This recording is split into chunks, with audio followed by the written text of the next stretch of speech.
Hi there. We're gonna do an old-fashioned unboxing today. So in the mail today, I don't think you can see, I got 3 boxes. This is the grades 4, 5, then I have the grades 2, 3, and then the K-1. So I'm gonna open each one.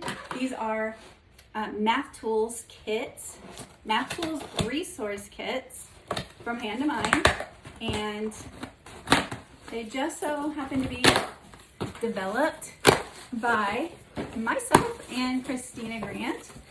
So this is the 4-5 kit. We're going to start and then we'll work our way down. So here she is.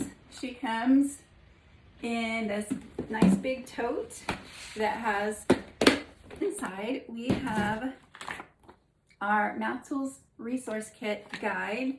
That's going to give you all the information, but I'm going to kind of just tell you because that's more fun. All right, so at the top there are 3 sets of rings, and each set is identical.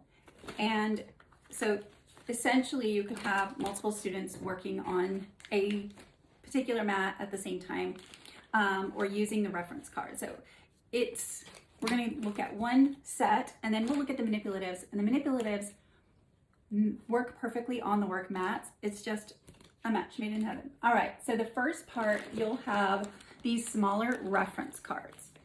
On the back, you'll have the actual work mats that you can use in intervention, in small group, or students like to just come up when they're out at stations and they're working independently and they're like, I'm gonna use this mat to figure this out.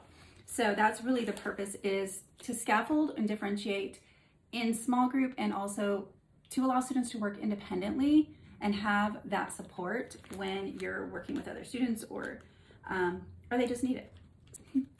So inside the math tools, you'll have like a table of contents of what's inside. This is, again, these are the reference cards. So we've got,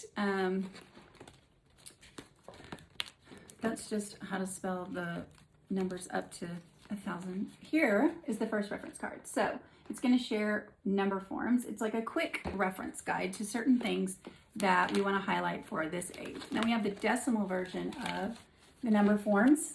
I know it's hard to see with the ring light, but next we have decimal models of tenths and hundreds, and the comparison of them next to each other, how to write them, and then what they look like, that size, using that grid. So it's a great comparison for students who struggle with that. So backstory, Kristina and I do intervention, and so working with each grade level band, it helps us to know what are the things that students truly need the most reference, reminders, and practice on.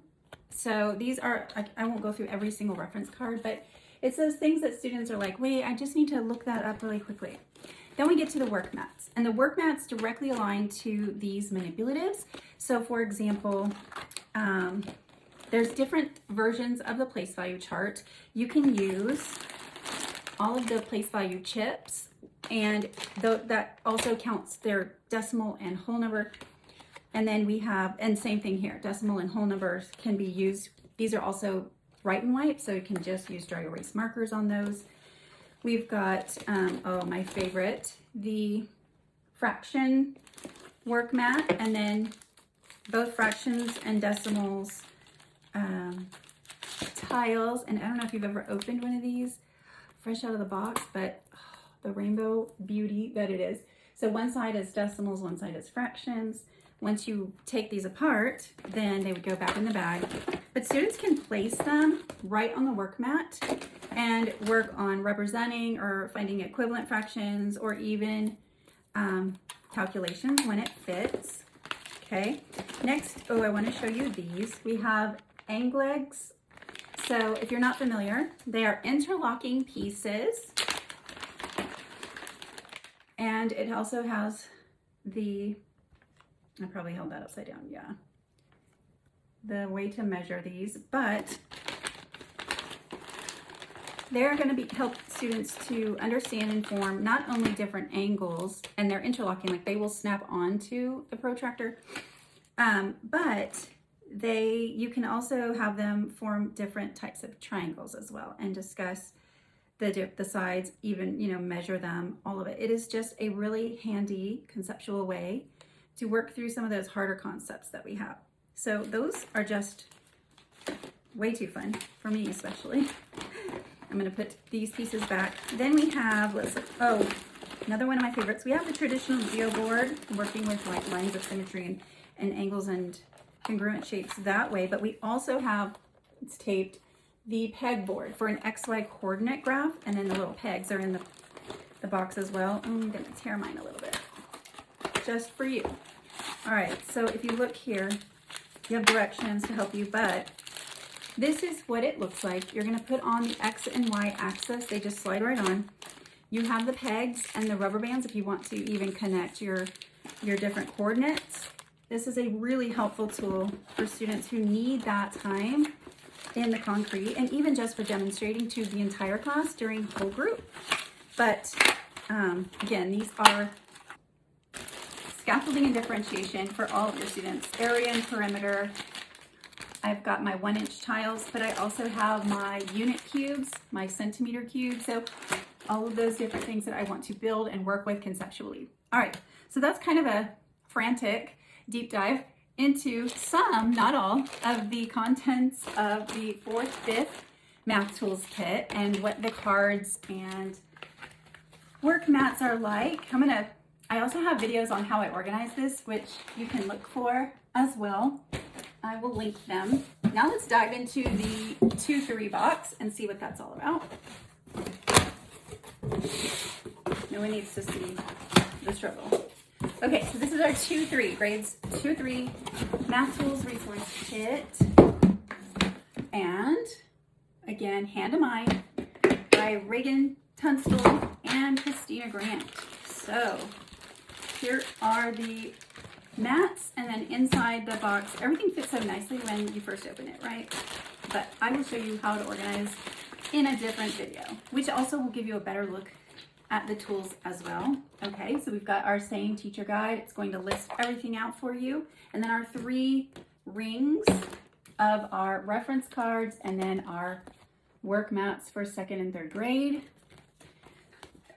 We've got our work mats, and then we have our different reference cards. And again, each set goes along with the standards that those grades are teaching, and then the manipulatives that are most often needed for those different skills, right? So obviously in 2nd and 3rd, we're going to spend some time in place value. So we've got our place value base 10. We also have those fraction tiles and decimal tiles for not only representing fractions, but then finding equivalent fractions and comparing fractions. We can do so on our work mats. I think you saw that we have related facts chart where we can add, subtract, multiply, or divide. We've got our coins and money, dollar bills, 2D and 3D shapes, our 1-inch tiles for perimeter and area, as well as all the other fun things that we do with those 1-inch tiles. The dollar bills, so fun. We've got our little, I always want to say handy dandy because my kids grew up on Blue's Clues, but it's cool. We don't give you like an entire class set because it's really not meant that everyone would be doing that at once. So it's just what you would need in your little small group or for students to come up and do community supplies. But that is a peek into the 2-3. And I'm going to set that down and we're going to move into the K-1. Okay, friends, see you in a minute. I'm going to organize you even more. Okay. Now our K-1 kit, because we are down to it. The last one, turn it around, and here is our math tools for K-1. We did grade level bands because if you are differentiating and scaffolding, that gives you 2 grade level bands to work with, whether you're going up or down with those skills and concepts. Right off the bat, I love attribute rings. So you get 3 attribute rings. That's just a wonderful way to classify and sort. And it allows students to make those sets and subsets. I know I don't need to tell you this. You're a smart teacher. Here's another peek inside. Ooh, so many fun little things. K-1, you have my heart. It's so many fun little things. Okay, so again, we've got our math tools teacher guide that really lists everything else. So, and the rainbow, of course, so cute. But then I'm going to give you a peek at the reference cards and those work mats. You got to have our number bond right there and our part hold. This is the reverse number bond. You've got our addition chart, reverse hundreds chart, blank 120 chart, blank 100 chart. There's a lot for the K-1 because there's so many different work mats that we use. Then for our reference cards, how many times are you working with a small group and your students are like, Miss Tunstall, how do you spell? And you can't get up and spell, but they could use their tools. Right, so we've got all of those fun reference cards that they can use. Students get familiar with these in the small group, and then when they go to do stations or have independent work, there's a number path, and then in the box we also have a number path. So they get used to it, and they have the hands-on and the pictorial. And then they know what they need. So that's really how that independence comes, is with time. So we have attribute blocks. That's what we can use those different sorting circles for. We have the beautiful 10 frames that are interlocking, so we can do 10 or 20 or 5. And then the red and white, I know they're not open, but the beautiful red and white foam pieces that can lock in. We love a good 10 train in the K-1, so we've got our I call them Unilink cubes in the different rainbow colors, our 3D figures, our 2D shapes, our clock, coins, 10s and 1s, and then we go up to our 100, and then of course our traditional counters, which we do use a lot in our K2. Another thing I haven't been showing in the kits are the different rulers and measurement tools.